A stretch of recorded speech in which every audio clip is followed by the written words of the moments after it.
I wanted to expound and give my perspective on what it is to be a light being and have a soul, and allowing this source energy to play through our instrument. And if you think about, in the beginning there was the word, this is the vibration, and if we are the incarnation of this vibration, the more tuned in, the more tuned up our instrument is, the more we allow this vibration to play through us, the more in tune we are. And this tune is like symphony, is like synchronicity. If we look at a shot in nature that's reflected off of water, it's a very beautiful thing. Now, when we, mostly composed of water, our vessels, our instruments are clear, our vessel, like a trumpet or something like this, when we're playing clearly, and we're made of pure water, detoxed, no heavy metals, pesticides, any of that. Now, that source energy, that soul energy, that spirit is able to play through our instrument clearly. It's not distorted. And now we tie in the principles of how to retain our energy. Also, we're looking within, not without. So when we tap into the soul energy, say it comes from, it's able to channel through all of our chakras, however you look at it. If you look at it as 13 chakra points, 7 above, and then another, 7 below, starting with here, right, with the one in the middle. However you want to look at it, the more we allow these energy centers to open up and activate, now we allow all of this source energy to channel through us. And the maestro is the universe, is source, is playing through us. Now we're vibrating. It's such a nice frequency. The frequency being the highest, then the vibration, and now we are the incarnate energy. We are the exoskeleton, the tree of life. All of this is the antennae, which can channel and tune in. Now, if we are not in tune, so to speak, we're tuned in to something else. Just because something like a piano chord doesn't play a perfect A or a B note, a G note, it's gonna play a different note, so you're gonna resonate with something that's out of tune. And so if we're not in tune, we're gonna be playing something that's out of tune. So our chord, our piano chord, so to speak, our tree of life, our exoskeleton, when all of this is able to resonate in tune frequency, our whole body vibrates and we emit this energy, and that plays into our auric field. Now we tie in biogeometry, which is the idea that shapes and forms, just like what's on my shirt, emit a resonance. And this is ancient Egyptian petroglyphs, ancient Egyptian art, hieroglyphs.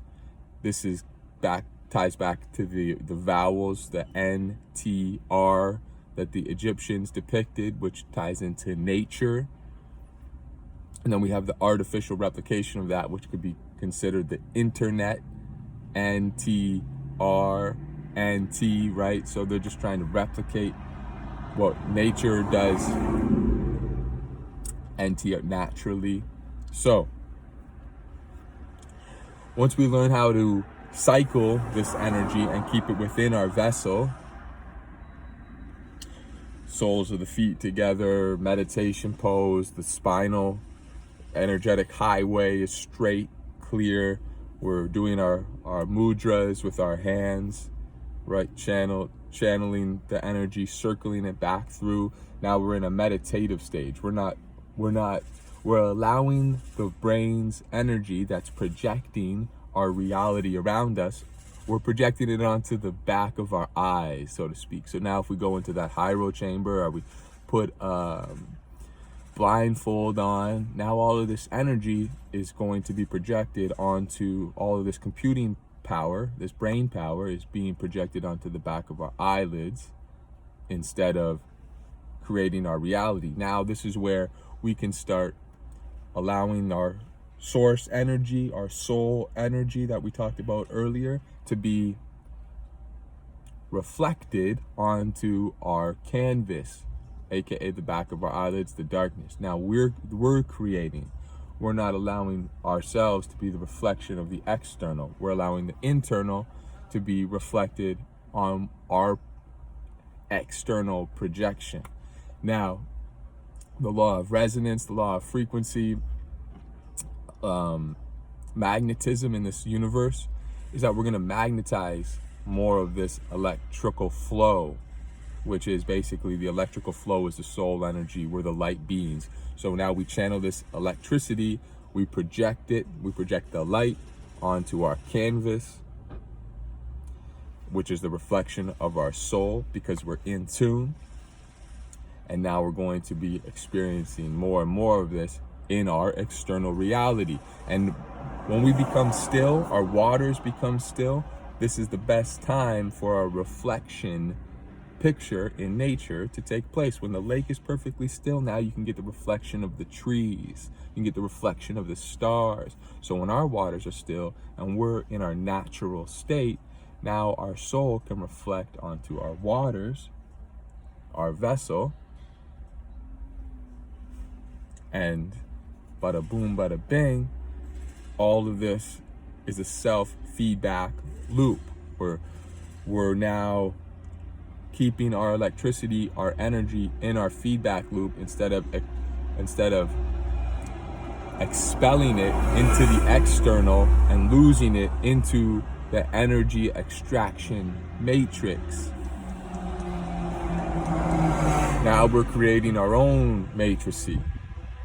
We're creating our own feedback matrix, and this is where we become the creators.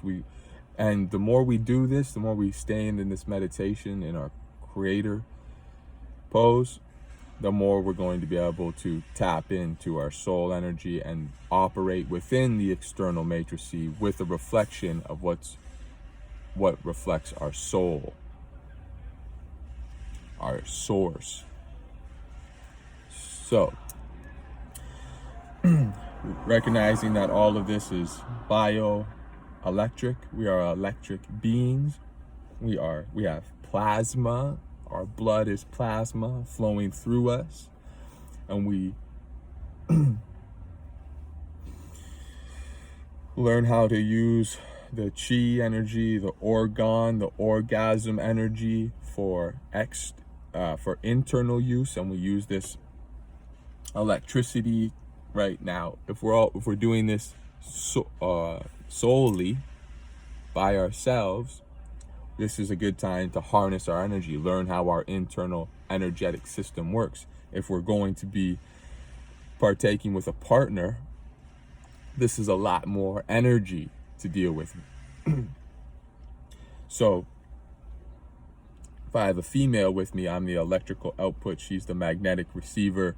Now it's everything that I've practiced on myself, with myself, in terms of my energetic flow and harnessing this. I have to keep that going. Otherwise, it's much easier for that magnet to pull my electricity out. And I have to be a proper transistor, a resistor of the transmission, transistor. I have to resist the full transmission. This is how, like in the Tao of Sexology, speaks of this, and this is how we have energetic rebirth. The sperm, the our plasma, our bodily fluid isn't expelled into the magnetic receiver. It's recycled, it's rebirthed up the spinal cord, into the brain, into the bloodstream, re-energizing the lion. And it's all about the electrical circuitry. You're keeping everything within the circuit, allowing the electricity between the male and the female to continue on. So she gets her electrical recharge, just like we see in the heavens above. Every single month, the moon, which is the yin, which is the female, which is the magnet that magnetizes the electricity, the light from the sun.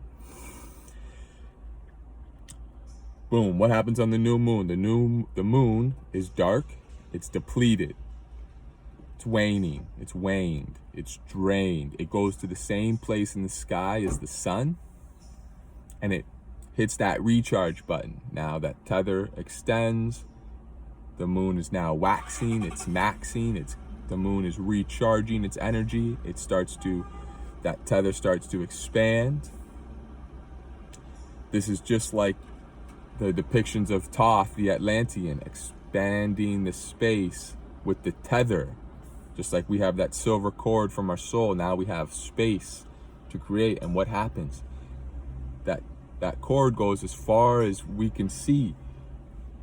When the full moon happens, the full moon is rising on the east, and the sun is setting in the west. That tether, that cord is as far away as possible. The moon is reaching its climax. Huge release of energy. All the seeds that we've been planting, all of that is manifesting now, because that magnetism is at an all-time high. That the moon is releasing all that electrical discharge that it's gained up from the sun, from the yang, from the wang. And this is the sacred energy exchange, the sex in the sky. And now once we learn how to replicate and be the sun, our own star, and circuit this energy through us, we are the glowing star. We're vibrant. Our aura is huge. And we can tie in all of the principles, the mudras, the meditation, the biogeometry. There's so many practices and principles that we have to download right now. It's up to us to tap in and actually do the work on our instruments. And that is acts of self-love. And a sin would be to transgress against this. But it's not the end of the world when we transgress against ourselves. It's just a learning process. And now we can just take that and say, all right, I'm going to work even harder. I'm going to be even more dedicated to my acts of self-love. Use it as a motivation instead of a degradation. You dig? So, still waters, meditation. Tap into your internal source energy, your soul energy. Allow that reflection to start to be your reality. And you can't find yourself outside of yourself. You have to look within. Anything that's taking you out of your state of being is a spiritual encumberment. This is the spiritual warfare aspect. But it's just like when you join a sports team, you have that hazing process. You have to go through the seniors, beating you up or making you wear a diaper or drinking a whole bunch or whatever those weird practices are to initiate you. Look at all of this resistance right now as your initiation and a chance for your evolution. Instead of, I'm a victim, I'm being attacked. And once you change this mindset, great quote is, when I'm in a room full of my enemies, feel bad for your enemies. Switch it around, you know? So I didn't nail that quote, but I think it's a Jackie Chan, no, maybe a Bruce Lee quote. Anyway, you get the idea. Become the warrior.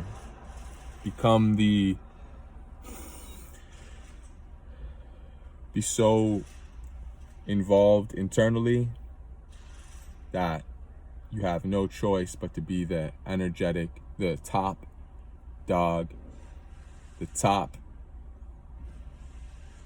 energetic external force. Period. You dig? Neo, wake up. You are the one. Chee. Yeah. Bang, bang. Ciao, ciao. Au revoir. Arigato, mahalo. Aloha. Chee.